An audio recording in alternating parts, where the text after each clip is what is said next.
NTPC graduate 2025-26 exam के practice set के नए क्लास में आपका स्वागत है। आज हम लोग सेट नंबर 5 देखने वाले हैं। टोटल 25 सेट करवाया जाएगा। तो चलिए क्वेश्चन का ऑप्शन का पोस्टमार्टम करना शुरू करते हैं। पहला क्वेश्चन है, कौन सी संस्था भारत में सकल घरेलू उत्पाद का मापन करती है, यानी जीडीपी का माप इसमें से कौन करती है। तो ऑप्शन को एक एक ऑप्शन को करके देखेंगे। 40 क्वेश्चन है, 40 क्वेश्चन के ऑप्शन को हम लोग पूरी तरह से निचोड़ डालेंगे। ठीक है, तो भारतीय रिजर्व बैंक, भारतीय रिजर्व बैंक क्या है, तो भारत का एक केंद्रीय बैंक है जो मुद्रा जारी करता है, बैंकिंग नियंत्रण का काम करता है और मौद्रिक नीति बनाता है, लेकिन इसका काम जीडीपी मापना नहीं है। दूसरा ऑप्शन नीति आयोग, नीति आयोग का क्या काम है, तो नीति आयोग 2015 में योजना आयोग के स्थान पर बना था, नीति निर्माण और विकास योजना बनाता है। ठीक है, यह जीडीपी की गणना नहीं करता है। ऑप्शन नंबर 3, भारतीय स्टेट बैंक। ठीक है, तो भारतीय स्टेट बैंक क्या करता है, भारत का सबसे बड़ा सरकारी बैंक है। ठीक है, यह बैंकिंग सेवाएं देता है, लेकिन यह भी जीडीपी का गणना नहीं करता है। हमारा ऑप्शन क्या हो जाएगा, केंद्रीय सांख्यिकी कार्यालय। ठीक है, यह जीडीपी का गणना करती है। ठीक है, कैसे करती है, वर्तमान में यह राष्ट्रीय सांख्यिकी कार्यालय एनएसए के अंतर्गत देश का जीडीपी, राष्ट्रीय आय आदि की गणना करती है। ठीक है, अगले क्वेश्चन की तरफ बढ़ते हैं। अगला क्वेश्चन है, तेंदुलकर समिति का गठन किस लिए किया गया था, तेंदुलकर समिति का गठन किस लिए किया गया था। इसका भी ऑप्शन 4 है, चारों ऑप्शन को हम लोग देखेंगे। बेरोजगारी को मापने के लिए नहीं, बेरोजगारी को मापने के लिए एनएसएसओ करते हैं। ठीक, ऑप्शन नंबर दूसरा क्या है, विकास दर को मापने के लिए, विकास दर का भी जीडीपी से मापी जाती है। किससे मापी जाती है विकास दर, विकास दर जीडीपी से मापी जाती है। ऑप्शन नंबर थर्ड क्या है, गरीबी को मापने के लिए, तो गरीबी को मापने के लिए ही तेंदुलकर समिति का गठन 2009 में सुरेश तेंदुलकर की अध्यक्षता में बनी थी। ठीक है, गरीबी रेखा निर्धारित करने की यह नई पद्धति थी। ठीक है, ऑप्शन 4 क्या है, कृषि उत्पादन को मापने के लिए नहीं, कृषि उत्पादन को मापने के लिए नहीं, सिर्फ गरीबी उत्पादन को मापने के लिए किया गया था। अगला क्वेश्चन देखते हैं, प्रजातंत्र लोगों के लिए तथा लोगों के द्वारा बनाई गई सरकार है, निम्नलिखित में से यह किसने कहा था, तो यह अब्राहम लिंकन ने कहा था। यह किसने कहा था, तो अब्राहम लिंकन ने कहा था। बाकी के ऑप्शन को भी देखने की कोशिश करते हैं। अरस्तु, अरस्तु कौन था, तो यह एक यूनानी दार्शनिक था। ठीक है, प्लेटो, प्लेटो कौन था, तो यह दी रिपब्लिक पुस्तक के लेखक था। ठीक है, और जॉर्ज बुश, जॉर्ज बुश कौन था, तो अमेरिका के पूर्व राष्ट्रपति थे। ठीक है, आगे बढ़ते हैं। अगला प्रश्न देखते हैं, भारत में कितने प्रकार के आपातकाल घोषित किए जा सकते हैं, तो भारत में कितने प्रकार के आपातकाल घोषित किए जा सकते हैं, तो भारत में 3 प्रकार के आपातकाल घोषित किए जा सकते हैं। हमारा ऑप्शन 4 करेक्ट आंसर हो जाएगा। देखते हैं 3 प्रकार के कौन कौन से होते हैं। एक राष्ट्रीय आपातकाल, दूसरा का राज्य आपातकाल या राष्ट्रपति शासन, तीसरा वित्तीय आपातकाल। राष्ट्रीय आपातकाल अनुच्छेद 352 के माध्यम से करते हैं, राज्य आपातकाल या राष्ट्रीय शासन अनुच्छेद 356 के माध्यम से करते हैं, और वित्तीय आपातकाल अनुच्छेद 360 के माध्यम से करते हैं। आगे बढ़ते हैं, अगला प्रश्न देखते हैं। धन विधेयक सर्वप्रथम, ठीक है, सर्वप्रथम बोल रहे हैं यहाँ पे, संसद के किस सदन में प्रस्तावित होता है, तो यह केवल लोकसभा में प्रस्तावित होता है। कहाँ होता है, केवल लोकसभा में प्रस्तावित होता है। और राज्यसभा क्या करती है, राज्यसभा प्रस्ताव में अपना सुझाव देती है। ठीक है, राज्यसभा में पारित नहीं होता है, राज्यसभा केवल सुझाव दे सकती है। आगे देखते हैं, अगला प्रश्न है, भारत के प्रधानमंत्री को निम्नलिखित में से कौन नियुक्त करता है, भारत के प्रधानमंत्री को कौन नियुक्त करता है, तो भारत के राष्ट्रपति करते हैं। किस आर्टिकल के माध्यम से, तो अनुच्छेद 75 के अनुसार राष्ट्रपति प्रधानमंत्री का नियुक्ति करता है, लेकिन वह उसी व्यक्ति को नियुक्त करता है जिसे लोकसभा में बहुमत प्राप्त हो। ठीक है, आगे बढ़ते हैं। अगला क्वेश्चन है, निम्नलिखित में से कौन एक सिंधु घाटी सभ्यता के खोजकर्ता थे। ठीक है, सिंधु घाटी सभ्यता के खोजकर्ता दयाराम साहनी थे। बाकी ऑप्शन को भी हम लोग देखने की कोशिश करते हैं। कहीं वी.एस. अग्रवाल, वी.एस. अग्रवाल कौन थे, तो यह इतिहासकार थे। आगे बढ़ते हैं, अगला क्वेश्चन देखते हैं, दिल्ली को भारत की राजधानी कब घोषित किया गया था, दिल्ली को भारत की राजधानी 1911 में घोषित किया गया था। ठीक है, 1911 के दिल्ली दरबार में किंग जॉर्ज पंचम ने घोषणा किया था कि राजधानी अब कलकत्ता से दिल्ली स्थानांतरित किया जाएगा। ठीक है, किसने किया था, तो किंग जॉर्ज पंचम ने किया था। अगला प्रश्न देखते हैं, निम्नलिखित में से किस वेद में जादू, चमत्कार और मंत्र दिए गए हैं, जादू, चमत्कार और मंत्र किस वेद में दिए गए हैं, तो हमारा करेक्ट आंसर हो जाएगा अथर्ववेद। बाकी देखते हैं, ऋग्वेद, ऋग्वेद जो है सबसे प्राचीन वेद है। ठीक है, सामवेद संगीत से संबंधित है, यजुर्वेद या विधि से संबंधित है, यानी धर्म पूजा पाठ वगैरह से संबंधित है। आगे देखते हैं, सिंधु घाटी सभ्यता में धौलावीरा निम्नलिखित में से किसके लिए प्रसिद्ध था, धौलावीरा जल संरक्षण के लिए प्रसिद्ध था। अगले प्रश्न की तरफ बढ़ते हैं। अगला प्रश्न है, आर्य समाज के संस्थापक कौन थे, आर्य समाज के संस्थापक स्वामी दयानंद सरस्वती थे। कौन थे? स्वामी दयानंद सरस्वती थे। बाकी ऑप्शन भी देखने की कोशिश करते हैं। मूल शंकर या स्वामी दयानंद का बचपन का नाम था, ठीक है। बाल गंगाधर तिलक या स्वतंत्रता सेनानी थे, ठीक है। रविन्द्रनाथ टैगोर को नोबेल पुरस्कार मिला है, ठीक है, याद रखिएगा। आगे बढ़ते हैं। निम्नलिखित में से कौन सा युग्म सही है? कौन सा युग्म सही है? तो हमारा करेक्ट आंसर क्या हो जाएगा? 23.5 डिग्री दक्षिण मकर रेखा, ठीक है, 23.5 डिग्री दक्षिण मकर रेखा। आगे बढ़ते हैं, अगला प्रश्न देखते हैं। निम्नलिखित में से किस सागर का खारापन सबसे अधिक है? तो किस सागर का सबसे खारापन अधिक है? मृत सागर का। किसका? मृत सागर का सबसे ज्यादा खारापन है, ठीक है। लाल सागर क्या है? खारा तो है पर सबसे अधिक नहीं है, ठीक है। काला सागर कम खारा है। मृत सागर दुनिया का सबसे अधिक खारा जल वाला है। इसमें व्यक्ति डूबता नहीं है, तैरने लगता है। अरब सागर सामान्य समुद्री खारापन से, ठीक है। आगे बढ़ते हैं, अगला क्वेश्चन देखते हैं।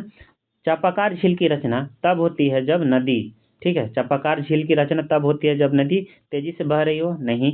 तीसरी ढलान पर हो, नहीं। तो इसका कब करते हैं? जब बहुत कम ढलान पे हो, ठीक है, बहुत कम ढलान पे हो तब इसकी किया जाता है रचना, ठीक है, बहुत कम ढलान पे हो। आगे देखते हैं, केप कैमोरियन किस देश में स्थित है? केप कैमोरियन किस देश में स्थित है? तो भारत में स्थित है। केप कैमोरियन भारत में स्थित है, ठीक है।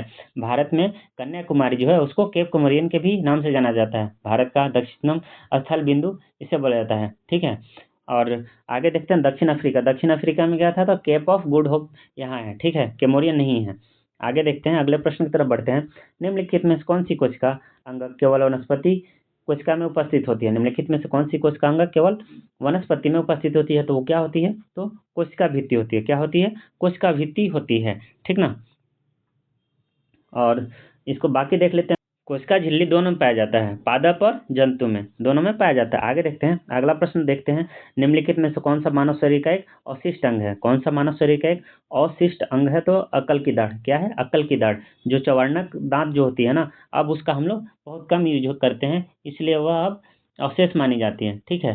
तिल्ली क्या है? तो एक महत्वपूर्ण अंग है तिल्ली। तिल्ली जो है एक महत्वपूर्ण अंग है जो रक्त को साफ करती है, ठीक है। गल ग्रंथि आवश्यक अंग है। पित्ताशय में पित्त स्टोर होती है, ठीक है। अगला प्रश्न देखते हैं।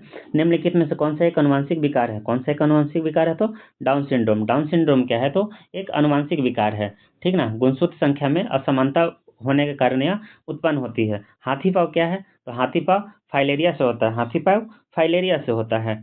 आगे देखते हैं, दमा। दमा एलर्जी श्वसन रोग है, ठीक है। दमा क्या है? तो एलर्जी है, ठीक ना। रतौंधी क्या है? रतौंधी खान पान के पोषण की कमी के कारण रतौंधी हो जाती है, ठीक है। अगले प्रश्न की तरफ बढ़ते हैं। निम्नलिखित में से कौन मानव त्वचा का रंग प्रदान करता है? कौन मानव त्वचा को रंग प्रदान करता है? तो मेलेनिन। कौन प्रदान करता है? मेलेनिन। एडिनोसिन। एडिनोसिन क्या है? ऊर्जा चक्र से जुड़ा हुआ है, ठीक है। थायमिन। थायमिन किससे जुड़ा हुआ है? विटामिन B1 से। अगले प्रश्न की तरफ बढ़ते हैं। अगला प्रश्न है, एक उड़ते हुए जेट में होती है क्या? तो उड़ते हुए जेट में स्थितिज ऊर्जा और गतिज ऊर्जा दोनों होती है। आगे बढ़ते हैं, अगला प्रश्न देखते हैं। कैलिडोस्कोप में निम्नलिखित में से कौन सी घटना अंतर्निहित है? कैलिडोस्कोप में निम्नलिखित में से कौन सी घटना अंतर्निहित है? तो ऑप्शन देखते हैं। अपवर्तन क्या करता है? इसमें प्रकाश मुड़ता है। परावर्तन में क्या होता है? दर्पण से प्रकाश टकराकर सुंदर आकृति बनाती है। विवर्तन क्या है? तो तरंगों का फैलना होता है। विवर्तन क्या होता है? तरंगों का फैलना होता है। तो हमारा करेक्ट आंसर क्या हो जाएगा? परावर्तन, ठीक है। क्या हो जाएगा? परावर्तन। कैलिडोस्कोप में निम्नलिखित में कौन सी घटना अंतर्निहित है? तो परावर्तन अंतर्निहित है।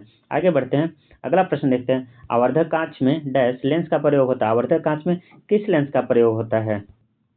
उत्तल लेंस का उपयोग होता है। किस लेंस का? उत्तल लेंस का उपयोग होता है। क्यों होता है? क्योंकि यह वस्तु को बड़ा करके दिखाता है, ठीक है। आगे देखते हैं, अवतल। अवतल क्या है? वस्तु को छोटा दिखाता है। समतल जो है विशेष प्रकार के विशेष प्रयोग में इसका उपयोग किया जाता है। समतल उत्तल विशेष प्रकार का एक लेंस है, ठीक है। आगे देखते हैं, अगला प्रश्न की तरफ बढ़ते हैं। अगला प्रश्न है, सुमेलित कीजिए, ठीक है। प्रकृति और पदार्थ। अम्लीय क्या है? तो यह कार्बोनेट पे है, ठीक है। क्षारीय क्या है? क्षारीय साबुन जो है क्षारीय पदार्थ है। न्यूट्रल में अशुद्ध जल आता है। आगे देखते हैं, अगला प्रश्न की तरफ। निम्नलिखित में से किसका उपयोग परमाणु भट्टी में रिएक्टर के ईंधन के छड़ की तरह किया जाता है? तो इसको थोड़ा सा सारे हम ऑप्शन को डिटेल में देखते हैं क्या क्या होता है। सोडियम का उपयोग क्यों किया जाता है? सोडियम का उपयोग शीतलक के रूप में किया जाता है। यूरेनियम का उपयोग क्यों किया जाता है? तो परमाणु विखंडन के मुख्य ईंधन के रूप में किया जाता है। ग्रेफाइट का उपयोग क्यों किया जाता है? तो मॉडरेटर के रूप में किया जाता है। बोरान का उपयोग क्यों किया जाता है? तो इसे नियंत्रण छड़ के रूप में किया जाता है। तो हमारा करेक्ट आंसर क्या हो जाएगा? यूरेनियम, ठीक है। आगे देखते हैं अगला प्रश्न, क्लोरीन की ब्लीचिंग क्रिया किस अभिक्रिया के कारण होती है? तो हमारा करेक्ट आंसर क्या हो जाएगा? ऑक्सीकरण। क्या हो जाएगा? ऑक्सीकरण। क्या क्लोरीन जो है ऑक्सीकरण करके रंग हटा देती है, ठीक ना, क्या करती है? रंग को हटा देती है। आगे देखते हैं अगला प्रश्न, सही आहार श्रृंखला। सही आहार श्रृंखला यहाँ पे बताना है। मृत पशु को कीड़े मकोड़े खाते हैं, कीड़े मकोड़ों को मेढक खाती है, मेढक को सांप खाती है, ठीक है। तो इसे क्या बोलते हैं हम लोग? अपघटक आहार श्रृंखला बोलते हैं। क्या बोलते हैं? अपघटक आहार श्रृंखला बोलते हैं, ठीक है। यहाँ पे डेट्रिटस भी बोलते हैं इसको, डेट्रिटस भी बोलते हैं, ठीक है। लेकिन आपको ऑप्शन में दोनों रहे तो अपघटक आहार श्रृंखला ही मारिएगा, ठीक ना। आगे बढ़ते हैं, निम्नलिखित में से किस पारिस्थितिकी तंत्र में बायोस का पिरामिड सीधा रहता है? ठीक है, निम्नलिखित में से किस पारिस्थितिकी तंत्र में बायोमास का पिरामिड सीधा रहता है? या चारगाह पारिस्थितिकी तंत्र में बायोमास का पिरामिड सीधा रहता है। अगला प्रश्न देखते हैं। अगला प्रश्न है, स्वास्थ्य तथा परिवार कल्याण मंत्रालय ने जांच तथा उपचार नीति डैश रोगियों के लिए शुरू की है। तो यह किसके लिए शुरू की है? तो HIV के लिए शुरू की है, ठीक है। अगले क्वेश्चन की तरफ बढ़ते हैं। कार्ल लैंडस्टीनर निम्नलिखित में से किसके आविष्कार के लिए जाने जाते हैं? तो यह रक्त समूह के लिए जाने जाते हैं। रेडियो सक्रियता की खोज किसने की थी? तो मैडम क्यूरी ने की थी। एक्स किरण या रॉन्टजन ने किया था, ठीक है। आगे बढ़ते हैं। अगला क्वेश्चन, मलेशिया का राष्ट्रीय खेल क्या है? मलेशिया का राष्ट्रीय खेल क्या है? तो सेपाक टकरा है। मलेशिया का राष्ट्रीय खेल सेपाक टकरा है।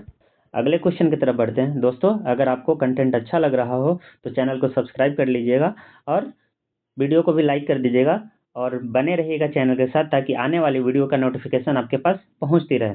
अगला प्रश्न देखते हैं, कमल मंदिर किस धर्म के लिए जाना जाता है? कमल मंदिर किस धर्म के लिए जाना जाता है? तो बहाई धर्म के लिए जाना जाता है। देखते हैं यहूदी धर्म। यहूदी उपासना स्थल, उसको क्या बोला जाता है? सिनेगॉग बोला जाता है। यहूदी उपासना स्थल को सिनेगॉग बोला जाता है। ताओ धर्म क्या है? एक चीन के धर्म है, ठीक है। ताओ धर्म जो है चीन का धर्म है, ठीक है। आगे बढ़ते हैं। अगला क्वेश्चन देखते हैं, the people president doctor APJ Abdul Kalam नामक पुस्तक किसने लिखी थी? तो एस एम खान ने लिखी थी, ठीक है। आगे बढ़ते हैं। अगला प्रश्न है, कच्छाथीवो द्वीप 1974 में भारत द्वारा किस देश को सौंपा गया था? कच्छाथीवो द्वीप 1974 में भारत द्वारा किस देश को सौंपा गया था? तो हमारा करेक्ट आंसर क्या हो जाएगा? श्रीलंका, ठीक है। करेक्ट आंसर क्या हो जाएगा? श्रीलंका। आगे देखते हैं। अगला प्रश्न है, 1932 में महात्मा गांधी और किन के बीच पूना पैक्ट पर हस्ताक्षर किए गए थे? तो BR अम्बेडकर के बीच में पूना पैक्ट के हस्ताक्षर किए गए थे, ठीक ना। अगला प्रश्न देखते हैं। अगला प्रश्न है, नर्मदा नदी मध्य प्रदेश में किस पहाड़ी से निकलती है? तो इसका करेक्ट आंसर क्या हो जाएगा? अमरकंटक की पहाड़ियों से, ठीक है। क्या हो जाएगा? अमरकंटक की पहाड़ियों से। अगला क्वेश्चन देखते हैं, हिल पैलेस में स्थित है कहाँ पे? केरल के कोच्चि में, ठीक है। केरल के कोच्चि में स्थित है। आगे देखते हैं, भारतीय संविधान के अनुच्छेद 123 के तहत अध्यादेशों की घोषणा करने की शक्ति निम्नलिखित में से किसके पास होती है? भारतीय संविधान अनुच्छेद 123 के तहत अध्यादेशों की शक्ति किसके पास होती है? तो राष्ट्रपति के पास होती है। किसके पास तो होती है? राष्ट्रपति के पास होती है। अगले क्वेश्चन देखते हैं। अगला क्वेश्चन है और लास्ट क्वेश्चन है आज इसके सेशन का, कि राज्य अधिकार के लिए मुगलों ने किस विरासत का अनुसरण किया था? राज्य अधिकार के लिए मुगलों ने किस विरासत का अनुसरण किया था? तो यह करेक्ट आंसर क्या हो जाएगा इसका? सामुदायिक विरासत। क्या हो जाएगा? सामुदायिक विरासत, ठीक है। दोस्तों, मैंने यहाँ पे कोशिश किया है कि लगभग सारे क्वेश्चन के ऑप्शन को मैं डिटेल में समझाऊं। अगर आपको वीडियो पसंद आती है तो चैनल को सब्सक्राइब कर दीजिएगा, ताकि आने वाली वीडियो का लिंक आपके पास पहुंचते रहेगा, ठीक है। बाकी वीडियो के लिए आप डिस्क्रिप्शन में दिए गए लिंक पर क्लिक करके बाकी वीडियो को देख सकते हैं। इससे पहले जो वीडियो अपलोड हुई है आप उसे अवश्य देखें, ताकि आपके एग्जाम में आपको काफ़ी ही मदद मिले, ठीक है। मिलते हैं अगले सेशन में।